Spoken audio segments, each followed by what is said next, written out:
ಎಲ್ಲರಿಗೂ ನಮಸ್ತೆ ಫ್ರೆಂಡ್ಸ್. ಈ ವಿಡಿಯೋದಲ್ಲಿ ನಾವು ಇವತ್ತು 10 ಮತ್ತು 11 ಆಗಸ್ಟ್ 2026 ಪ್ರಚಲಿತ ವಿದ್ಯಮಾನಗಳ ಮಾಹಿತಿ ನೋಡುವ. ಮೊದಲನೆಯ ಪ್ರಶ್ನೆ, ಹೆಲಿಕಾಪ್ಟರ್ಗಾಗಿ ಉಪಗ್ರಹ ಆಧಾರಿತ ನಿಖರವಾದ ನ್ಯಾವಿಗೇಷನ್ ವ್ಯವಸ್ಥೆಯನ್ನು ಜಾರಿಗೆ ತಂದ ದೇಶದ ಮೊದಲ ವಿಮಾನ ನಿಲ್ದಾಣ ಯಾವುದು? ಸೊ ಇಲ್ಲಿ ನಮ್ಮ ಭಾರತ ದೇಶದ ಮೊದಲ ವಿಮಾನ ನಿಲ್ದಾಣ ಯಾವುದಾಗಿರುತ್ತೆ ಅಂದರೆ ಬೆಂಗಳೂರಿನ HAL ವಿಮಾನ ನಿಲ್ದಾಣ ಈ ಒಂದು ನ್ಯಾವಿಗೇಷನ್ ವ್ಯವಸ್ಥೆಯನ್ನು ಜಾರಿಗೆ ತಂದಿರುತ್ತದೆ. ಇದು ಮೊದಲ ವಿಮಾನ ನಿಲ್ದಾಣ ಆಗಿದೆ.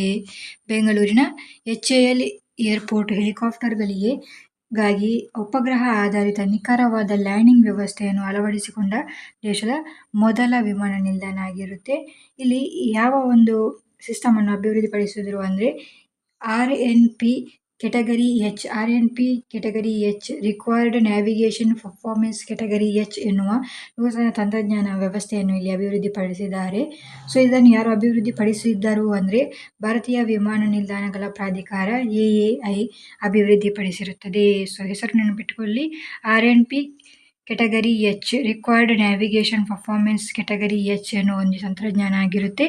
ಬೆಂಗಳೂರಿನ HAL ಏರ್ಪೋರ್ಟ್ನಲ್ಲಿ ಹೆಲಿಕಾಪ್ಟರ್ಗಳಿಗಾಗಿ ಉಪಗ್ರಹ ಆಧಾರಿತ ನಿಖರವಾದ ಲ್ಯಾಂಡಿಂಗ್ ವ್ಯವಸ್ಥೆಗೆ ಸಹಾಯ ಮಾಡುವ ಒಂದು ತಂತ್ರಜ್ಞಾನ. ಇದನ್ನು ಯಾರು ಅಭಿವೃದ್ಧಿಪಡಿಸಿದ್ರು?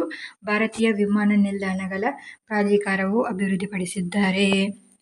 ಈ ತಂತ್ರಜ್ಞಾನ ಬಳಸುವುದರಿಂದ ಏನು ಉಪಯೋಗ ಆಗಿರುತ್ತೆ ಅಂದರೆ ಇದು ಹೆಲಿಕಾಪ್ಟರ್ಗಳ ಲ್ಯಾಂಡಿಂಗ್ ಸಮಯವು ಹಿಂದಿನಂತೆ 12 ನಿಮಿಷಗಳಿಂದ ಕೇವಲ 4 ನಿಮಿಷಗಳಿಗೆ ಗಣನೀಯವಾಗಿ ಇಳಿಯಲಿರುತ್ತದೆ. ಹಾಗೆಯೇ ಸುರಕ್ಷತೆ ಮತ್ತು ಹವಾಮಾನದ ಸವಾಲುಗಳಲ್ಲಿ ನಗರ ಪ್ರದೇಶಗಳಲ್ಲಿನ ಎತ್ತರದ ಕಟ್ಟಡಗಳು ಮತ್ತು ಪ್ರತಿಕೂಲ ಹವಾಮಾನ ಅಥವಾ ಕಡಿಮೆ ಗೋಚರತೆಯ ಪರಿಸ್ಥಿತಿಯಲ್ಲೂ ಹೆಲಿಕಾಪ್ಟರ್ಗಳು ಅತ್ಯಂತ ಸುರಕ್ಷಿತವಾಗಿ ಮತ್ತು ನಿಖರವಾಗಿ ಲ್ಯಾಂಡಿಂಗ್ ಮಾಡಲು ಇದು ಸಹಾಯ ಮಾಡುತ್ತದೆ. ಈ ತಂತ್ರಜ್ಞಾನದ ಹೆಸರು RNP ಕೆಟಗರಿ H ತಂತ್ರಜ್ಞಾನ ಆಗಿರುತ್ತೆ, ನೆನಪಿಟ್ಟುಕೊಳ್ಳಿ. ಸೊ ಇಲ್ಲಿ ಮುಂದಿನ ಪ್ರಶ್ನೆಯನ್ನು ನೋಡುವ. ಪ್ರತಿಷ್ಠಿತ saint louis rapid and blitz chess ಟೂರ್ನಮೆಂಟ್ನಲ್ಲಿ ಪ್ರಶಸ್ತಿ ಗೆದ್ದ ಭಾರತದ ಗ್ರ್ಯಾಂಡ್ ಮಾಸ್ಟರ್ ಯಾರು? ಉತ್ತರ ಆಪ್ಷನ್ ಎ ಆಗಿರುತ್ತದೆ. ಪ್ರಜ್ಞಾನಂದ ಅವರು Saint louis rapid and blitz ಪ್ರಶಸ್ತಿಯನ್ನು ಗೆದ್ದಿರುತ್ತಾರೆ 2026 ಸಾಲಿನಲ್ಲಿ.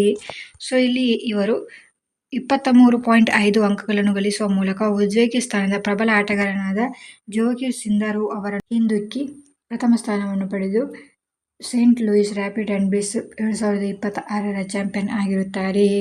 ಇಲ್ಲಿ ಪ್ರಜ್ಞಾನಂದ ಅವರು 2026 ಆರಂಭದಲ್ಲಿ ನಾರ್ವೆ ಚೆಸ್ನ ಚಾಂಪಿಯನ್ ಕೂಡ ಆಗಿದ್ದರು. ಸೊ ಈ ಮಾಹಿತಿ ಕೂಡ ನೆನಪಿಟ್ಟುಕೊಳ್ಳಿ. ಹಾಗೆ ಇಲ್ಲಿ ಚೆಸ್ಗೆ ಸಂಬಂಧಪಟ್ಟ ಇನ್ನೊಂದು ಇಂಪಾರ್ಟೆಂಟ್ ಮಾಹಿತಿ, British chess tournament 2026, British chess championship 2026 ಇಂಗ್ಲೆಂಡ್ನ ಕಾವೆಂಟ್ರಿಯಲ್ಲಿ ನಡೆದ 122 ವರ್ಷಗಳ ವಿಶ್ವ ಇತಿಹಾಸದಲ್ಲಿ ಅತ್ಯಂತ ದೊಡ್ಡದಾದ ಬ್ರಿಟಿಷ್ ಚೆಸ್ ಚಾಂಪಿಯನ್ಶಿಪ್ನಲ್ಲಿ ಭಾರತೀಯ ಮೂಲದ ಇಬ್ಬರು ಕಿರಿಯ ಪ್ರತಿಭೆಗಳು ಮಹತ್ವದ ಸಾಧನೆಯನ್ನು ಮಾಡಿರುತ್ತಾರೆ. ಒಬ್ಬರು ಶ್ರೇಯಸ್ ರಾಯ್. ಇವರು 17 ವರ್ಷದ ವಯಸ್ಸಿನ ಗ್ರ್ಯಾಂಡ್ ಮಾಸ್ಟರ್ ಶ್ರೇಯಸ್ ರಾಯ್ ಅವರು ಪ್ರತಿಷ್ಠಿತ ಮುಕ್ತ ವಿಭಾಗದ ಓಪನ್ ಚಾಂಪಿಯನ್ಶಿಪ್ನಲ್ಲಿ ಪ್ರಶಸ್ತಿಯನ್ನು ಗೆದ್ದಿರುತ್ತಾರೆ ಬ್ರಿಟಿಷ್ ಚೆಸ್ ಚಾಂಪಿಯನ್ಶಿಪ್ 2026ರಲ್ಲಿ. ಹಾಗೆಯೇ ಎರಡನೆಯವರಾಗಿ ಬೋಧನಾ ಶಿವಾನಂದನ್. ಇವರು ಕೇವಲ 11 ವರ್ಷದ ವಯಸ್ಸಿನ ಅವರಾಗಿರುತ್ತಾರೆ. ಇವರು ಬ್ರಿಟನ್ನ ಅತ್ಯಂತ ಕಿರಿಯ ಮಹಿಳಾ ಚೆಸ್ ಚಾಂಪಿಯನ್ ಎಂಬ ಐತಿಹಾಸಿಕ ಸಾಧನೆಯನ್ನು ಮಾಡಿರುತ್ತಾರೆ. ಇವರ ಹೆಸರು ನೆನಪಿಟ್ಟುಕೊಳ್ಳಿ, ಬೋಧನಾ ಶಿವಾನಂದ್ ಅವರು ಅತ್ಯಂತ ಕಿರಿಯ ಮಹಿಳಾ ಚೆಸ್ ಚಾಂಪಿಯನ್ ಆಗಿ ಹೊರಹೊಮ್ಮಿದ್ದಾರೆ ಬ್ರಿಟನ್ನ ಚೆಸ್ ಚಾಂಪಿಯನ್ಶಿಪ್ನಲ್ಲಿ. ಇವರು 11 ವರ್ಷದವರಾಗಿರುತ್ತಾರೆ. ಹಾಗೆಯೇ ಶ್ರೇಯಸ್ ರಾಯ್ ಅವರು 17 ವರ್ಷದವರಾಗಿರುತ್ತಾರೆ. ಇವರು ಇಲ್ಲಿ ಮುಕ್ತ ವಿಭಾಗ ಓಪನ್ ಚಾಂಪಿಯನ್ಶಿಪ್ನಲ್ಲಿ ಪ್ರಶಸ್ತಿಯನ್ನು ಗೆದ್ದುಕೊಂಡಿರುತ್ತಾರೆ ಬ್ರಿಟಿಷ್ ಚೆಸ್ ಚಾಂಪಿಯನ್ಶಿಪ್ನಲ್ಲಿ. ಇದು 2026ರಲ್ಲಿ ನಡೆಯಿತು. ಇದು ನೆಕ್ಸ್ಟ್ ಕ್ವಶನ್ ಅನ್ನು ನೋಡುವ. ವಿಶ್ವ ಜೈವಿಕ ಇಂಧನ ದಿನವನ್ನು ಯಾವಾಗ ಆಚರಿಸಲಾಗುತ್ತದೆ? ಉತ್ತರ ಆಗಸ್ಟ್ 10ರಂದು ವಿಶ್ವ ಜೈವಿಕ ದಿನವನ್ನು ಆಚರಿಸಲಾಗುತ್ತದೆ. 1890ರಲ್ಲಿ ರುಡಾಲ್ಫ್ ಡೀಸೆಲ್ ಅವರು ಡೀಸೆಲ್ ಇಂಜಿನ್ ಅನ್ನು ಕಂಡುಹಿಡಿದರು. ನಂತರ ಇವರು ಪೆಟ್ರೋಲಿಯಂ ಇಂಧನ ಮತ್ತು ಸಸ್ಯಜನ್ಯ ಎಣ್ಣೆ ಎರಡರಲ್ಲೂ ಕೆಲಸ ಮಾಡಲು ಎಂಜಿನ್ ಅನ್ನು ವಿನ್ಯಾಸಗೊಳಿಸಿದವರಾಗಿರುತ್ತಾರೆ. ಸೊ ಈ ಮಾಹಿತಿಯಲ್ಲಿ ನೆನಪಿಟ್ಟುಕೊಳ್ಳಿ, ವಿಶ್ವ ಜೈವಿಕ ಇಂಧನ ದಿನವನ್ನು ಪ್ರತಿ ವರ್ಷ ಆಗಸ್ಟ್ 10ರಂದು ಆಚರಿಸಲಾಗುತ್ತದೆ. ಹಾಗೆಯೇ ಇಲ್ಲಿ ಈ ಒಂದು ಮಾಹಿತಿ, ಆಗಸ್ಟ್ 15ಕ್ಕೆ ಕೆಂಪುಕೋಟೆಯಲ್ಲಿ ಇದೇ ಮೊದಲ ಸಲ ವಂದೇ ಗಾಯನವನ್ನು ಮಾಡಲಾಗುತ್ತದೆ. ಅಂದರೆ ವಂದೇ ಮಾತರಂನ ಗಾಯನವನ್ನು ಜನಗಣ ಮನಗೆ ನೀಡಲಾಗಿರುವ ಮಾದರಿಯಷ್ಟೇ ರಾಷ್ಟ್ರೀಯ ಗೀತೆ ವಂದೇ ಮಾತರಂಗೂ ಕಾನೂನುಬದ್ಧ ರಕ್ಷಣೆ ನೀಡುವ ವಿಧೇಯಕವನ್ನು ಸಂಸತ್ತು ಇತ್ತೀಚೆಗೆ ಅಂಗೀಕರಿಸಿತು. ಇದರ ಬೆನ್ನಲ್ಲೇ ಇನ್ನು ಆಗಸ್ಟ್ 15ಕ್ಕೆ ಸ್ವಾತಂತ್ರ್ಯ ದಿನಾಚರಣೆ ಇದೆ. ಇದೇ ಮೊದಲ ಬಾರಿಗೆ ಕೆಂಪುಕೋಟೆಯಲ್ಲಿ ವಂದೇ ಮಾತರಂ ಗೀತೆಯನ್ನು ಪ್ರಸ್ತುತಪಡಿಸಲು ಕೇಂದ್ರ ಸರ್ಕಾರವು ನಿರ್ಧರಿಸಿರುತ್ತದೆ.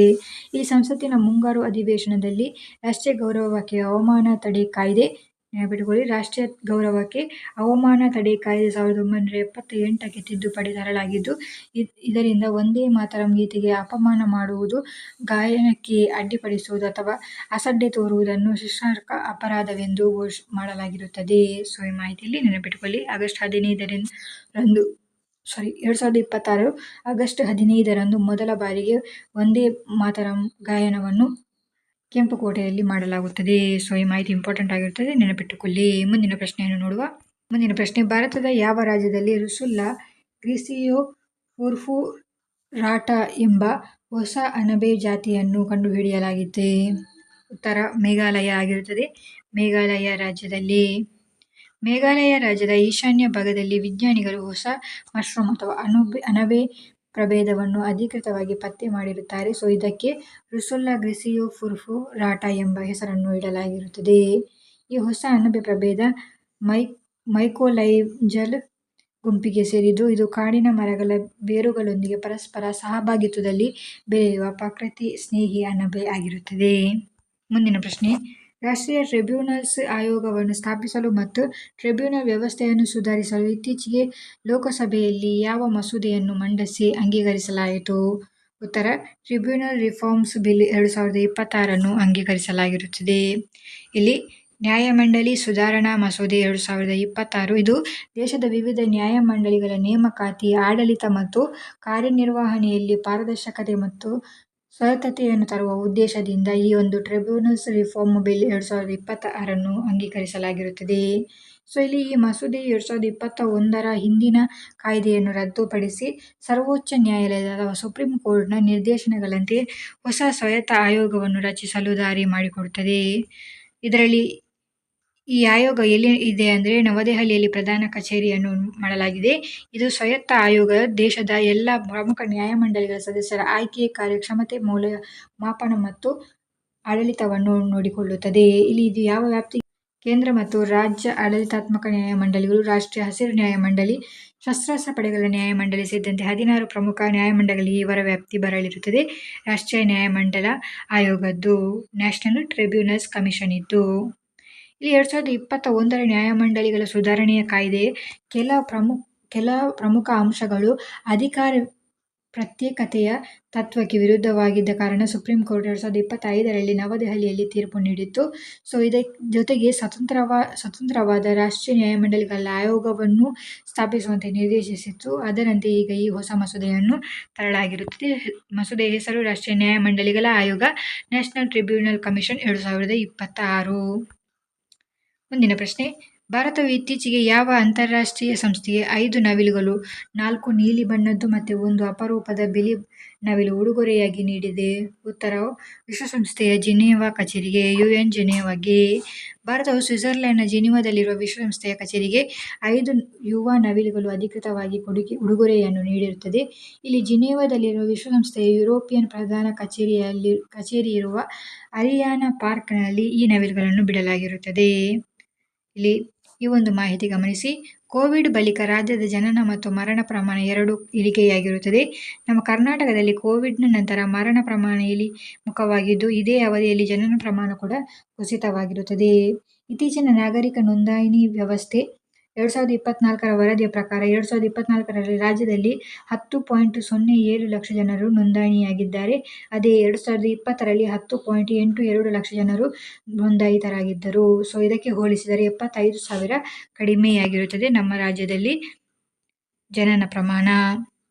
ಇಲ್ಲಿ ಮರಣ ಪ್ರಮಾಣವನ್ನು ನೋಡುವುದಾದರೆ 2020ರಲ್ಲಿ 6.79 ಲಕ್ಷ ಇತ್ತು, 2021ರಲ್ಲಿ 8.08 ಲಕ್ಷ ಇತ್ತು. ಆದರೆ 2024ರಲ್ಲಿ 7.01 ಲಕ್ಷ ಆಗಿದೆ. ಇದು ಕೂಡ ಕಡಿಮೆಯಾಗಿರುತ್ತದೆ ಮರಣ ಪ್ರಮಾಣ. ಈ ಮಾಹಿತಿ ನೆನಪಿಟ್ಕೊಳ್ಳಿ. ಇದು ಕರ್ನಾಟಕಕ್ಕೆ ಸಂಬಂಧಪಟ್ಟ ಮಾತ್ರ ಮಾಹಿತಿಯಾಗಿರುತ್ತದೆ. ಮುಂದಿನ ಮಾಹಿತಿಯು 2026ನೇ ಸಾಲಿನ ಪ್ರತಿಷ್ಠಿತ ಡಿರಾಡ್ ಪದಕವನ್ನು ಗೆದ್ದ ಭಾರತೀಯ ಭೌತಶಾಸ್ತ್ರಜ್ಞ ಯಾರು? ದೀಪಕ್ ಧರ್ ಆಗಿರುತ್ತಾರೆ.